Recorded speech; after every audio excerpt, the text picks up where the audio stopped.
So We say also, that. go Could we ahead. say that? And I'll let you take it right after this. Could we say that wisdom is applied knowledge? Is that something like that we could say? Does that make sense?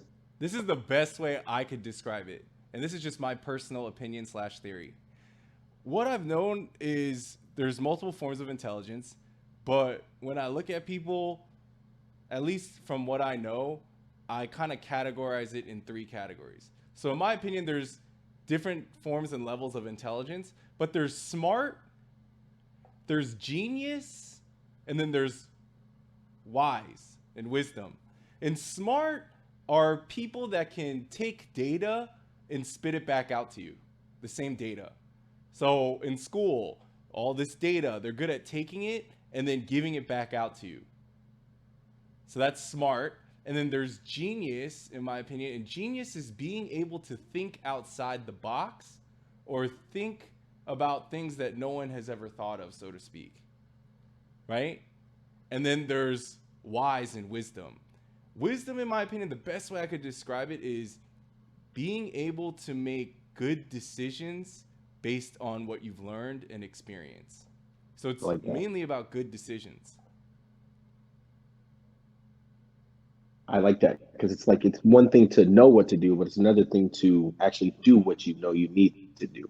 Um, we know what food is technically good to for us, but it's wisdom to actually apply that knowledge of knowing what food is good and actually consume the good food, so that way we can reflect um, that kind of energy from the food that we're eating. I like that. I like what you said, This is and the that deep makes shit. sense.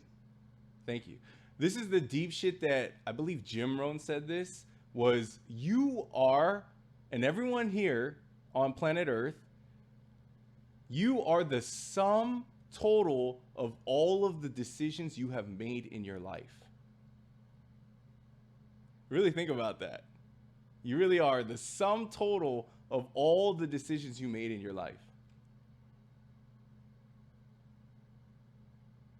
That's deep. And one other thing I heard Jim say was, yeah, it was something like along the lines of where you're at now is an accumulation of all the decisions you've done up until this point, and where you're going is going to be like your future is going to pretty much be what your actions are going to be in the future.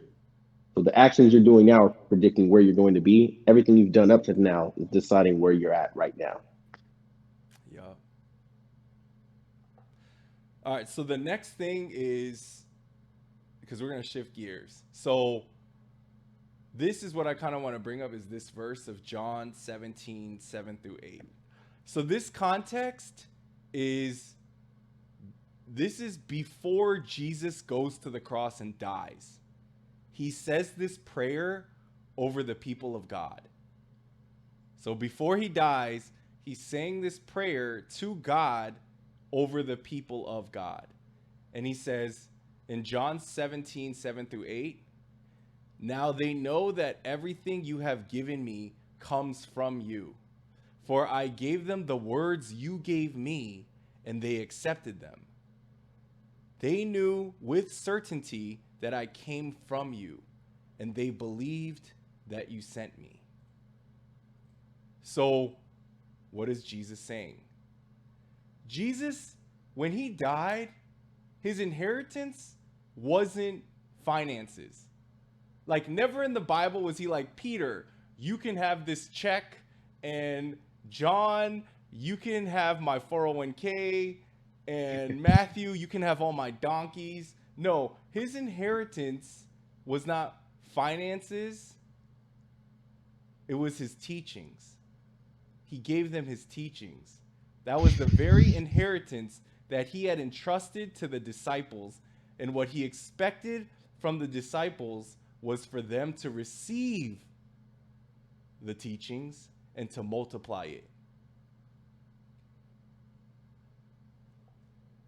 That's crazy. Like, that was the whole purpose of Jesus on earth. To piggyback off that, if you want to look at, you make a really good point. There's another point in the New Testament that explains this as well. The people, the followers of Jesus, when he said his kingdom was coming, they believed that he was going to overthrow the Roman government and he was going to rule as a ruler. Yeah. So people would approach him. I mean, there was the son, they forgot their names, but they call them the Sons of Thunder. You know, the mother came up and said, I want my kids to sit in the right hand and the left hand view. You know, he pretty much was like, yeah, I thought this is not what you're thinking it is. Like this is not what they're signing up for. They are not going to do that because they were under the assumption that he was going to use God's power to just overthrow the largest, you know, if you think America is strong, at that time, Rome was like the United Nations strength. Yeah. Everybody in the world at that point, they were the top dog. Yeah. And there's probably a lot of people who did not see the wisdom of that kingdom. Like, it's not a kingdom on earth, you know, it's more. And I think that's the big illustration of just like, there's the ideas that they have and they know in the living world. And then there's the wisdom of the bigger story. You know, that's something that I think, and there's a lot in the New Testament that goes over what you and I just talked about, and it's insane.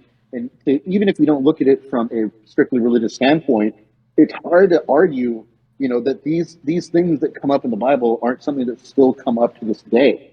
You know, the religiosity of it tends to get in people's way and turn people off. But if you start looking into it, you might not find religion in it, but you may find something that's going to help you in your life.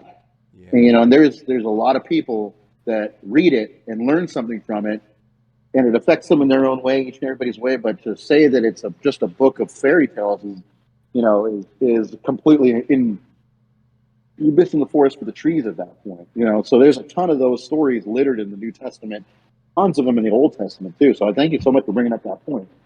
Yeah, and just like how we're doing with the Bible, I am more than happy to dissect any book and extract the wisdom out of it. I'm not biased in that, so to speak. Exactly, and I appreciate that we can look at the Bible from the perspective outside of the religious understanding. I think it's all up to interpretation. And initially, like just how Raul was saying, the woman was misinterpreting what Jesus was saying. Like Jesus was pretty much like, "Hey, you guys are actually on another page. I'm not really meaning it so literal in a sense." I think a lot of the Bible has, you know, maybe psychological meaning or like mental, spiritual meaning that's not as always so literal. Like, you know, this is my blood or this is my flesh that you're eating in a cup. It's always a picture it's painting so that we can learn from the story that it's telling us. And so that's why I agree when Merle says that there's nothing new under the sun. A lot of what the Bible says sometimes does come up in today's age because, again, nothing's new under the sun. I think there's always ways that we can maybe apply what we can learn, at least from the story. Again, it doesn't always have to be a religious interpretation or perspective.